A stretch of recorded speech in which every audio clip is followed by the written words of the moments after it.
It's an art. দোয়াটা একটা শিল্প। দোয়াটা কি? একটা শিল্প।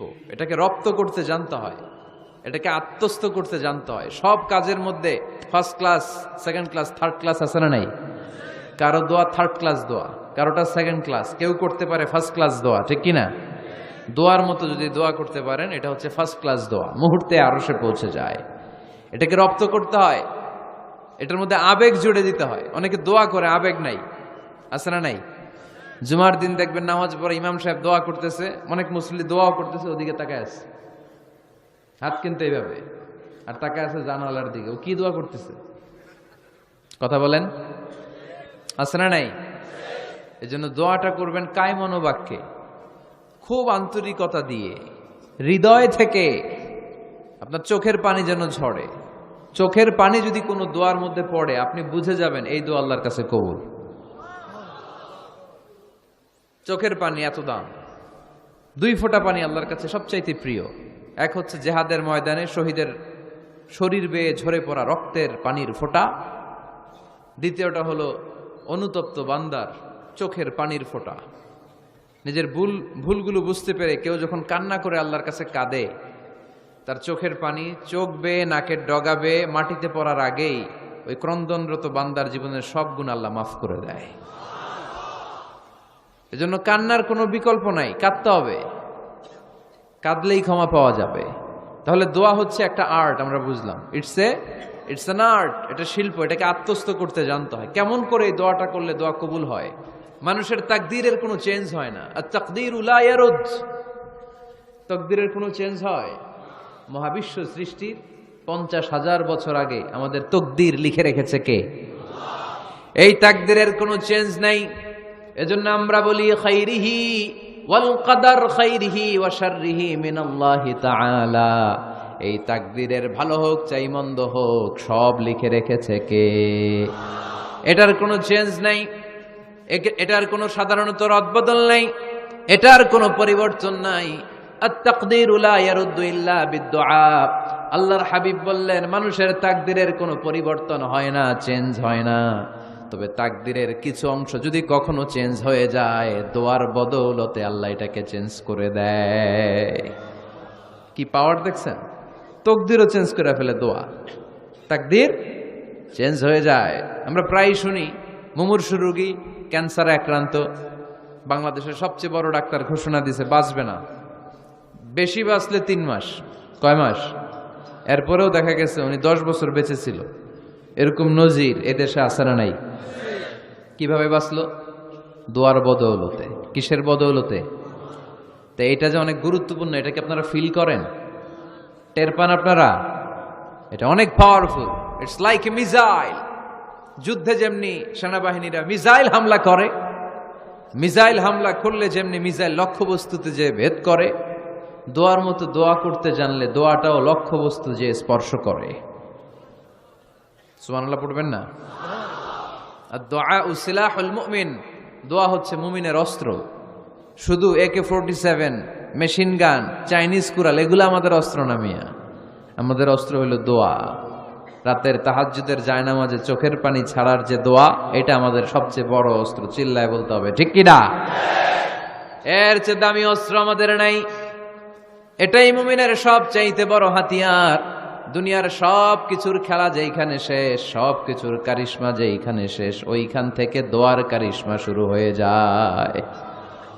এজন্য আল্লাহ বলেন, ক্বালা রাব্বুকুম উদউনি আস্তাজিব লাকুম।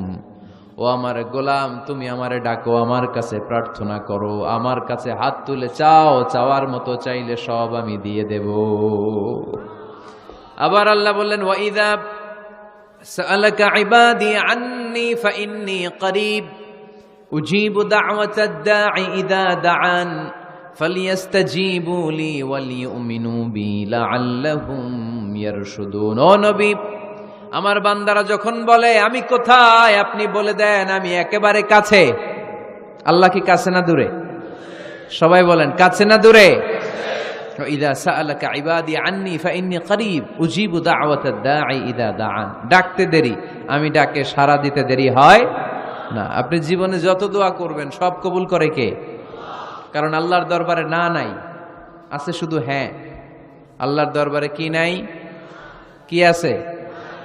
তাড়িয়ে দিতে তিনি জানেন না, ফিরিয়ে দিতে তিনি জানেন না। আমরা মাঝে মাঝে ফিরিয়ে দেই না, বাধ্য হয়ে অনেক সময় ফিরিয়ে দিতে। আল্লাহ তাআলা ফিরিয়ে দেন না, কোন ফরিয়াদির ফরিয়াদকে তিনি ফিরিয়ে দেন না, তিনি সব সময় অ্যাকসেপ্ট করেন। চাইলেই লাভ, চাইলেই আল্লাহ কবুল করে। অনেকে বলে হুজুর এটা কি বললেন, কত কিছু চাইলাম দিল না তো আল্লাহ, এরকম অভিযোগ আছে না নাই? অনেকে বলে হুজুর আমি অনেক চাইলাম আল্লাহ আমার একটা ছেলে দিও, একের পর এক মেয়েই হয়ে যাচ্ছে, আছে না নাই? অনেকে বলে হুজুর 4টা ছেলে, আল্লাহর কাছে দোয়া করতেছে একটা মেয়ে দাও, আল্লাহ দেয় না। কাবা ঘর ধরে দোয়া করে আসলাম হুজুর, আল্লাহ শুনলো না আমার কথা। এরকম বলে? ইউসুফের খিলে এরকম কেউ বলে? আছে, অনেকের আফসোস। তো আমি বললাম যাই দোয়া করলেন আল্লাহ কবুল করে নেয়, কিন্তু অনেকে বলে কই আমি তো করলাম পাইলাম না। আল্লাহর দেয়ার পদ্ধতি আছে, 3টা পদ্ধতিতে তিনি আমাদের দোয়া কবুল করেন। কয় পদ্ধতি? সবাই জোরে বলতে হবে, কয়টা? পদ্ধতি নাম্বার 1, আপনি যখন আল্লাহর কাছে কিছু চান আল্লাহ বলেন দিব, ইয়েস দিব। তিনি বলেন দিব, তোমার দোয়া কবুল, আমি দিব বলেই তিনি দিয়ে দেন। আপনি পেয়ে খুশি হয়ে যান, আলহামদুলিল্লাহ পড়েন। দিব বলে দিয়ে দেয় সাথে সাথে, আপনি খুশি। পদ্ধতি নাম্বার 2, আপনি আল্লাহর কাছে কিছু চাইলেন, তখন আল্লাহ বলে দিব। আল্লাহ কি বলে? তিনি দিব না বলতে জানেন না, তিনি সবসময় কি বলে? দিব। পদ্ধতি নাম্বার 2, আপনি চাইলেন আল্লাহ বলে দিব, তবে এখন দিব না, পরে দিব। কখন দিলে আমার জন্য বেশি ভালো, এটা আমার চেয়েও ভালো জানে কে? যখন দিলে আমার জন্য ভালো আল্লাহ তখন দেয়, সুবহানাল্লাহ পড়েন।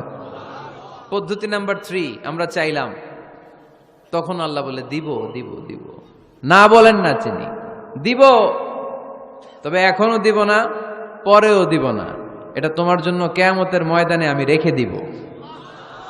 যেদিন বিপদে পড়ে যাবা, যেদিন আকাশের সূর্যটা মাথার কাছে নেমে আসবে, সূর্যের প্রচন্ড প্রখর তাপে তোমার মাথার মগজগুলো গলে গলে ভাতের মাড়ের মতো কান দিয়ে আর নাক দিয়ে টপ টপ করে পড়বে।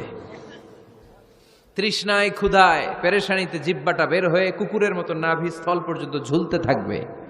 পীর সাহেব মুরিদরে চিনবে না, মুরিদ পীর সাহেবরে চিনবে না, দলের নেতা কর্মী চিনবে না, দলের কর্মী নেতা চিনবে না, মা তার মেয়েকে চিনবে না, বাবা তার ছেলেকে চিনবে না, বন্ধু তার বন্ধুকে চিনবে না। ওই কঠিন দিন আমি তোমার এই দোয়ার বদৌলতে বাঁচায় দেব। আল্লাহু আকবার। এজন্য আল্লাহ বলেন আমার কাছে চাও, চাওয়ার মতো চাইলে আমি সব দিয়ে দিতে পারি। কেউ ফিরে না খালি হাতে, কেউ ফিরে না খালি হাতে, আল্লাহরে তোর দরবারেতে। সবাই পড়েন, কেউ ফিরে না। এই কথাটা 100% ঠিক না? 3টা সিস্টেমে কেউ খালি হাতে ফিরছে? প্রথমে সাথে সাথে দিলেন, এরপরে দেরি করে দিলেন, তারপরেরটা তিনি রেখে দিলেন। সুবহানাল্লাহ বলেন। এজন্য এখন থেকে বেশি বেশি কি করব? কি করবেন? কার কাছে চাইবেন? কবুল করবে উনি? বিশ্বাস হয়? সন্দেহ লাগে? লাগে লাগে? কবুল করবে কে? তাওয়াফুল ওয়াদা একটা তাওয়াফ আছে, বিদায়ী তাওয়াফ। কি তাওয়াফ? হজের সব কাজ শেষে ফেরার আগে কাবা ঘরের সাথে দেখাটা, মোলাকাত করে আসতে হয়। আল্লাহর হাবিব বললেন সর্বশেষ দেখাটা যেন কাবা ঘরের সাথে হয়, 7টা তাওয়াফ যেন সে করে। তো এক লোক 6 তাওয়াফের পরে ফোন আসছে দেশে, তো মেয়েরে বলতেছে মা আর একটা তাওয়াফ বাকি আলহাজ হইতে, একটু পরে তুই ফোনটা দে, একটু পর দে, আলহাজ হইতে আর একটা তাওয়াফ বাকি। তো উনি গেছে কি হওয়ার জন্য? আলহাজ হওয়ার জন্য। নামের আগে আলহাজ লাগাবেন না। কেউ যদি আপনারে বলে হাজী সাহেব বলুক, কিন্তু আমি হজ করছি একজনরে দেখানোর জন্য, তিনি কে? আল্লাহ। এজন্য ইখলাসটা বড় জরুরি। লোক দেখানো মনোভাব আমাদের সবকিছুকে ধ্বংস করে দেয়। তো যারা হজ করেছেন কেউ কিন্তু হাত তুলতে পারলেন না যে হুজুর আমি 100% কনফার্ম যে আমার হজটা কবুল হয়েছে। কিন্তু আল্লাহর হাবিব বলেন রহমতের নজরে তোমার আব্বা আম্মার চেহারার দিকে যদি একবার তাকাও, মুহূর্তেই একটা কবুল হজের সওয়াব তোমার আমল নামে আল্লাহ দিয়ে দিবে। চিল্লায় পড়েন আল্লাহু আকবার। এজন্য আব্বা আম্মা থেকে দোয়া নেওয়ার দরকার আছে না নাই? দোয়া চাইবেন, দোয়া চাইবেন। মায়ের মর্যাদা অনেক বেশি, বাবার চেয়ে 3 গুণ বেশি, কমসে কম। কয় গুণ বেশি? মা মা মা, তারপর বাবা। 3 বার মা। কয়বার মা? 1 বার বাবা। তার মানে মাকে ইসলাম দিয়েছে স্বর্ণ পদক, দিয়েছে রৌপ্য পদক, দিয়েছে ব্রোঞ্জ পদক, আর বাবাকে দিয়েছে সান্ত্বনা পুরস্কার। আমরা এটা নিয়েই খুশি, ঠিক কিনা? তাহলে মাকে 3টা পুরস্কার, স্বর্ণ পদকও মা, রৌপ্য পদকও মা, ব্রোঞ্জ পদকও মা, বাবারে দিছে কি? সান্ত্বনা পুরস্কার। এজন্য মায়ের মর্যাদা বেশি। লাউ কাতা'তা জিলদাক, চামড়া কেটে যদি মায়ের পায়ের জুতা বানিয়ে দাও। ছোটবেলা যে মায়ের বুকের দুধ খেয়েছো, আল্লাহর হাবিব বললেন 1 ঢোক দুধের শোধ আদায় হবে না, ঠিক কিনা? মায়ের এক ধার দুধের দাম, কাটিয়া গায়ের চাম, পাপস বানাইলে ঋণের শোধ হবে না। এমন দরদি ভাবে কেউ হবে না আমার মাহাগো।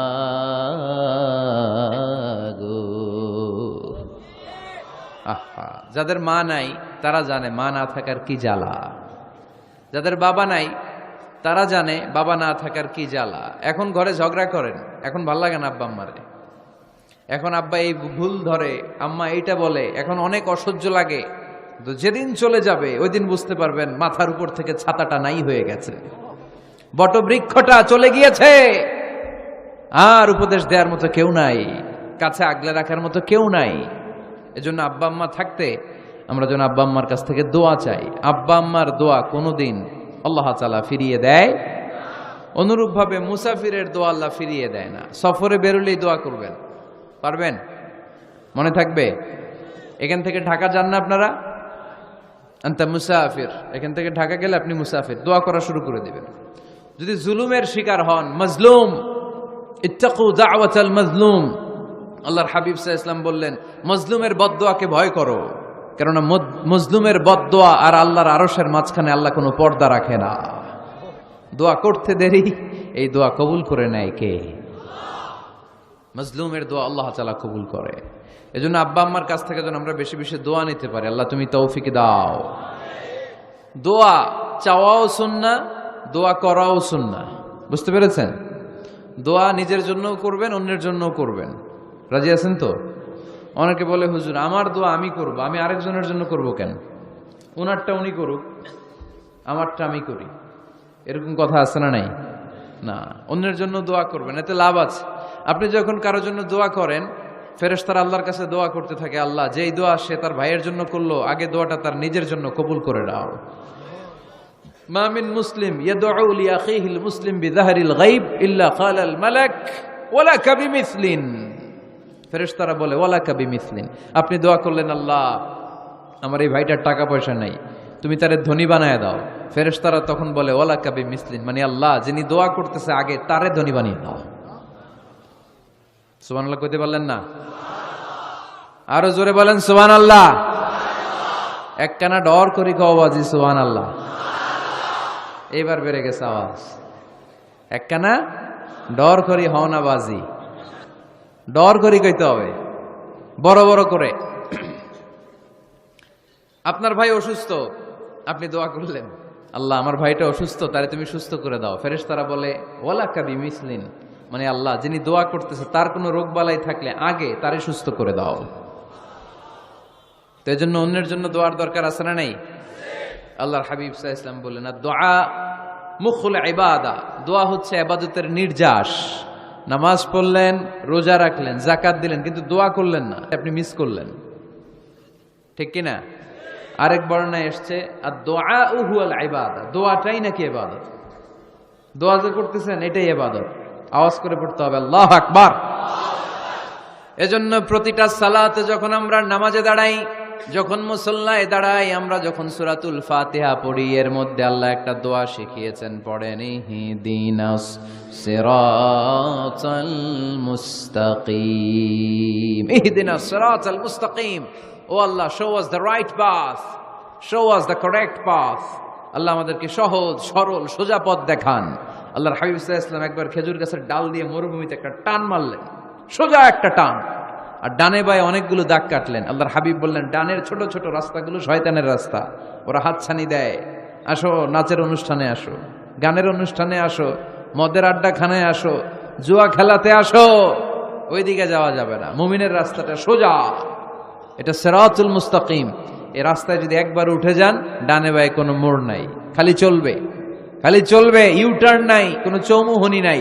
এই রাস্তা শুরু হয়েছে দুনিয়াতে, এই রাস্তার শেষ মাথা ঢুকে গিয়েছে জান্নাতে। এজন্য প্রতিদিন সালাতে আমরা পড়ি, আল্লাহ তুমি আমাদেরকে সরল সঠিক পথ দেখাও। আমরা যদি কোনোদিন রাস্তা হারিয়ে ফেলি, আমাদেরকে রাস্তা দেখায় কে? আমি যদি কোনোদিন পথ ভুলে যাই, হাতে ছানি দিয়ে কাছে নিও, মমতার বন্ধনে আমায় বেঁধে সব ভুল ক্ষমা করে দিও। পড়েন আমিন। এজন্য সালাতের মধ্যে দোয়া আছে না নাই? প্রতিদিন আমরা দোয়া করি, দোয়াটা পড়ি, কিন্তু অর্থ বুঝি না। এর চাইতে দামি দোয়া হতে পারে? ইহদিনাস সিরাতাল মুস্তাকিম, আল্লাহ সিরাতুল মুস্তাকিমের পথ দেখাও, সোজা পথ। তো এই জন্য দোয়ার গুরুত্বের কোনো শেষ